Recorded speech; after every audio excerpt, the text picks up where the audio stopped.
سلام. مدت زیادی میگذاره که ویدیو نذاشتیم در مورد مسائل مختلف رفتاری گفتگو نکردیم با هم دیگه.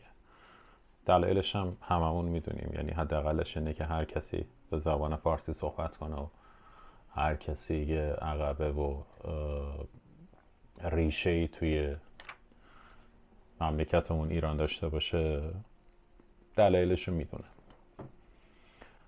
اما بالاخره تونستم خودم رو جمع جور کنم. اگه بخوام خیلی صادقانه و خیلی راحت و خارج از فضای اتیکال با هم دیگه گفتگو کنیم، دارم تلاش میکنم که خودم رو جمع جور بکنم. امروز میخوایم در مورد تاب‌آوری با هم دیگه صحبت کنیم. رزیلینس چیزیه که امروز بیشتر از هر روز دیگه و جامعه ما بیشتر از هر جامعه دیگه بهش نیاز داره و هر کدوم از ماها. گاهی یه ملت فقط با یک بحران روبرو نیست، با لایه لایه بحران روبروه. گاهی یک ملت فقط با بحران در برهه‌ای از زمان و در طول مسیر زندگیش روبرو نیست. از بدو تولد این بحران رو زیست کرده. جنگ، بلا تکلیفی، فروپاشی اقتصادی، بیکاری، ترس از آینده، از دست دادن عزیزان، خبرهای تلخ و اون خستگی عمیقی که دیگه فقط خستگی بدن نیست، خستگی روحه. تو چنین روزهایی خیلی از ما از خودمون میپرسیم که چطور باید ادامه بدیم؟ چطور میشه وقتی آینده نامعلومه هنوز ایستاد؟ چطور میشه وقتی امنیت روانی از ما گرفته شده دوباره خودمون رو پیدا کنیم؟ موضوع امروزمون تاب‌آوریه، بلکه بتونیم به برخی از این سوالات پاسخ بدیم. اما نه تاب‌آوری به معنای شعار دادن، نه به معنای این که بگیم قوی باش، گریه نکن، همه چیز درست میشه. تاب‌آوری واقعی این نیست که درد رو انکار کنیم. تاب‌آوری یعنی در حضور درد انسان بمونیم. یعنی وقتی زندگی ما رو خم میکنه خرد نشیم. یعنی حتی اگر نتونیم همه چیز رو کنترل کنیم، هنوز بتونیم بخشی از خودمون، بخشی از رفتارمون، بخشی از رابطه هامون و بخشی از تصمیماتمون رو نجات بدیم. در روانشناسی تاب‌آوری رو توانایی سازگار شدن با رنج، تهدید، بحران، تروما و فشارهای شدید تعریف میکنن. اما یه نکته بسیار مهمی وجود داره.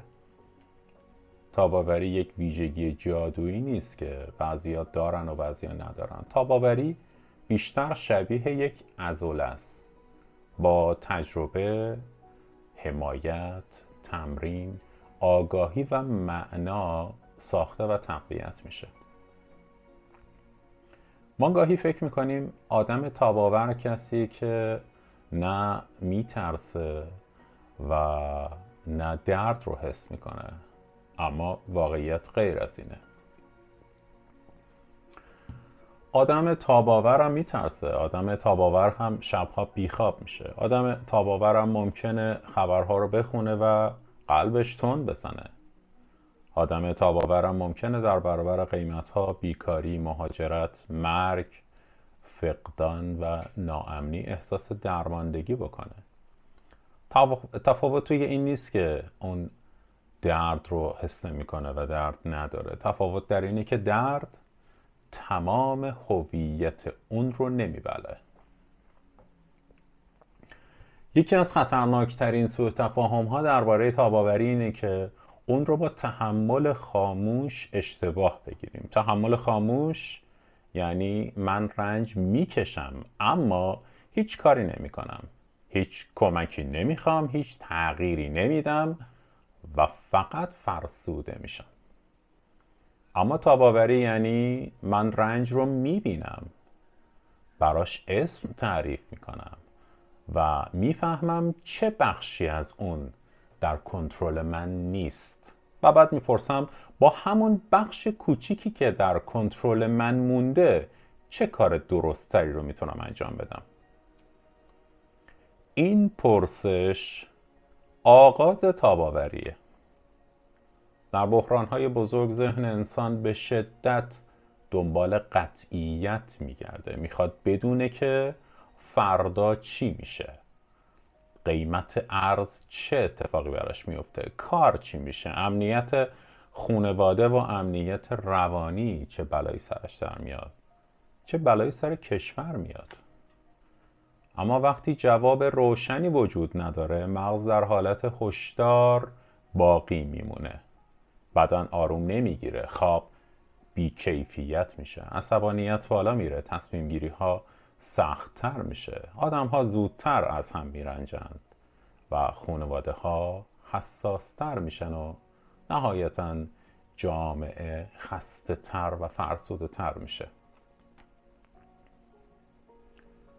پس اگر در این روزها زودتر عصبانی میشیم، تمرکزمون کمتر شده، امیدمون بالا پایین میشه یا احساس میکنیم دیگه مثل قبل نیستیم، قبل از اینکه خودمون رو دچار سرزنش کنیم به خودمون بگیم من یک انسانم که زیر فشار غیر عادی قرار گرفتم.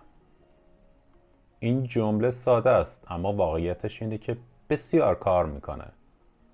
واکنش غیرعادی به شرایط غیرعادی همیشه نشانه ضعف نیست، گاهی نشانه زنده بودن سیستم روانی ماست. اما اینجا یک پرسش جدی مطرح میشه. اگه شرایط بیرونی در کنترل من نیست، آیا من کاملا بی‌قدرتم؟ پاسخ علمی و انسانیش اینه که نه. ما شاید نتونیم همه میدون رو کنترل کنیم، اما میتونیم چند نقطه مهم از اون رو پس بگیریم. اولین نقطه‌ای که ما باید در اختیار خودمون بگیریم و پسش بگیریم بدنمونه. در بحران بدن زودتر از حتی ذهن خبر میگیره. تپش قلب، گرفتگی عضلات، سردرد، بیخوابی، دلاشوبی، خستگی مزمن. اینها فقط نشانه های جسمی نیستند، پیام های روانی هستند. تاب‌آوری از سخنرانی های بزرگ شروع نمیشه. گاهی از یک لیوان آب، یک وعده غذایی ساده، چند دقیقه راه رفتن، تنفس آروم و خاموش کردن خبرها قبل از خواب شروع میشه. وقتی بدن رو کمی آروم میکنیم، ذهن فرصت پیدا میکنه دوباره فکر کنه. دومین نقطه که ما باید پس بگیریم رابطه است. انسان برای تنهایی مطلق ساخته نشده. یکی از یافته های تکرار شونده در پژوهش های تاب‌آوری اینه که حمایت اجتماعی یکی از قوی ترین عوامل محافظت کننده است.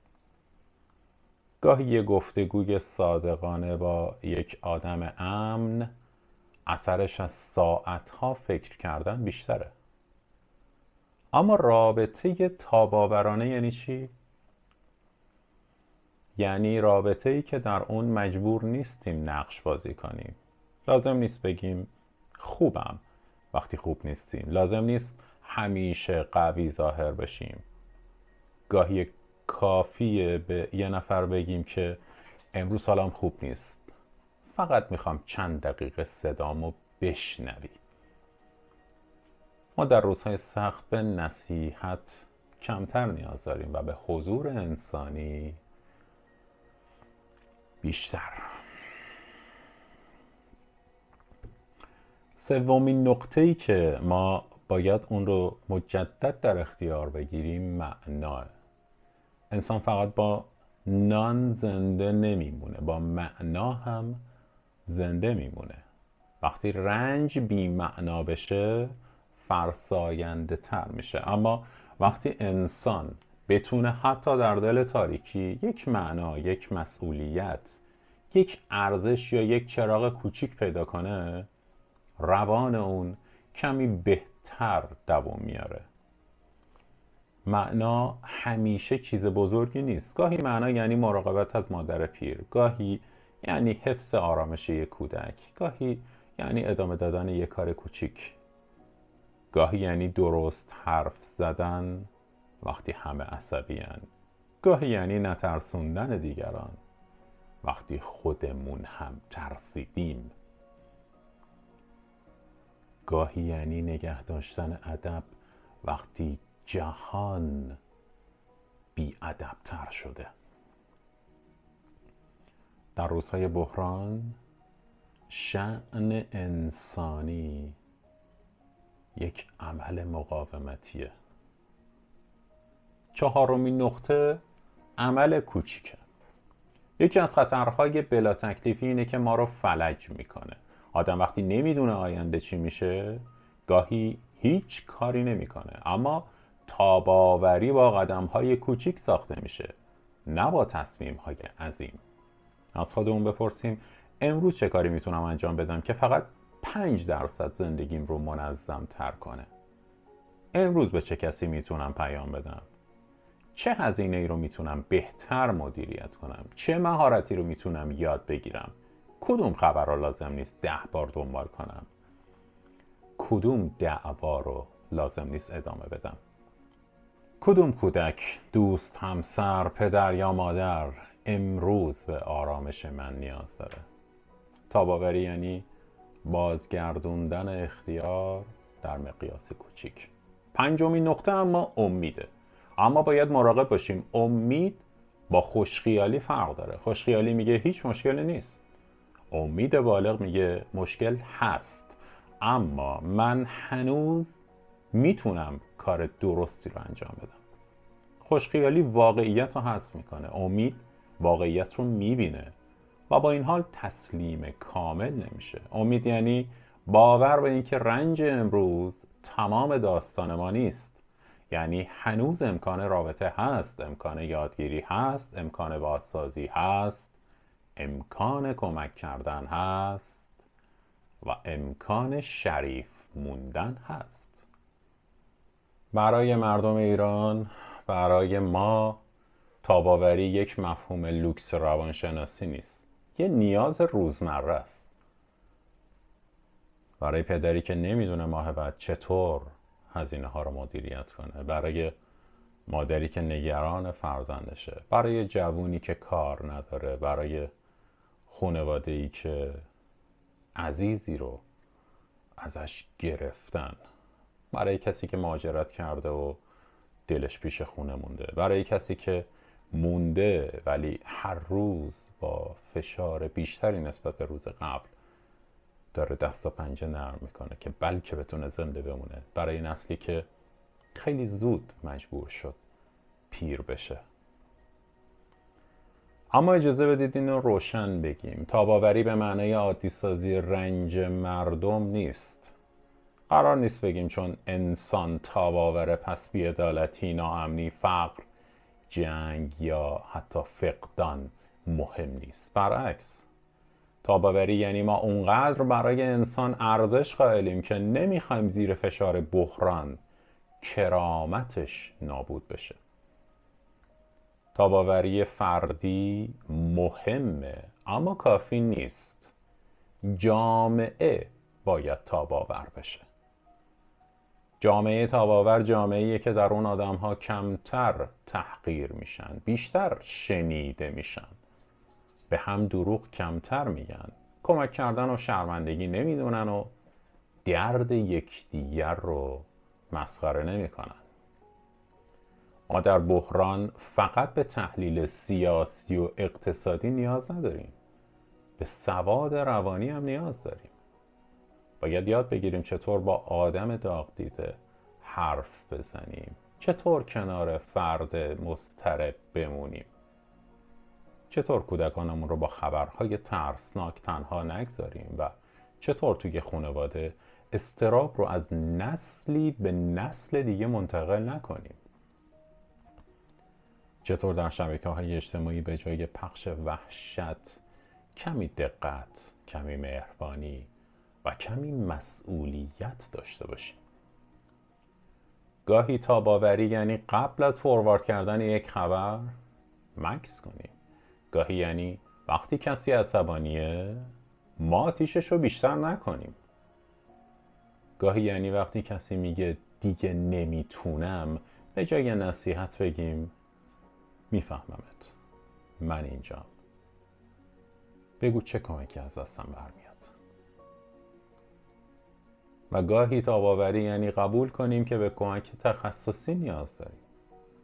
اگه اضطراب، بیخوابی، حملات پنیک، افسردگی، بی‌انگیزگی شدید یا افکار آسیب زدن به خودمون طولانی شده، کمک گرفتن ضعف نیست. کمک گرفتن یعنی من هنوز برای زندگی خودم ارزش قائلم. در پایان میخوام بگم تاباوری یعنی بازگشت به همون آدم قبلی نیست. بعضی رنج ها ما رو برای همیشه تغییر میده. بعضی فقدان ها هیچ وقت جبران نمیشه. بعضی زخم ها بسته میشه اما دردش تسکین پیدا نمیکنه و فراموش نمیشه. پس هدف این نیست که وانمود کنیم هیچ اتفاقی نیفتاده. هدف اینه که اجازه ندیم اتفاقات تلخ تمام آینده ما رو ویران کنه. ما شاید نتونیم همه تاریکی رو از بین ببریم اما میتونیم چراغ‌های کوچیکی رو خاموش نکنیم. چراغ یه گفتگوی آروم، چراغ یک خانواده حمایتگر، چراغ یه مهارت تازه، چراغ یک بدن مراقبت شده، چراغ یک تصمیم کوچیک اما درست، چراغ امیدی که ساده‌لوح نیست اما زنده است. تاباوری یعنی همین. نه شکست ناپذیر بودن، نه همیشه قوی بودن، نه همیشه امیدوار بودن. یعنی هر بار که زندگی ما رو به زمین میزنه کمی آگاهتر، باخردتر، کمی مهربانتر، کمی مسئولتر و کمی انسانتر از زمین بلند بشیم. و شاید در روزگاری که خیلی چیزها از کنترل ما خارج شده، همین انسان موندن یکی از بزرگترین شکل‌های تاباوری باشه.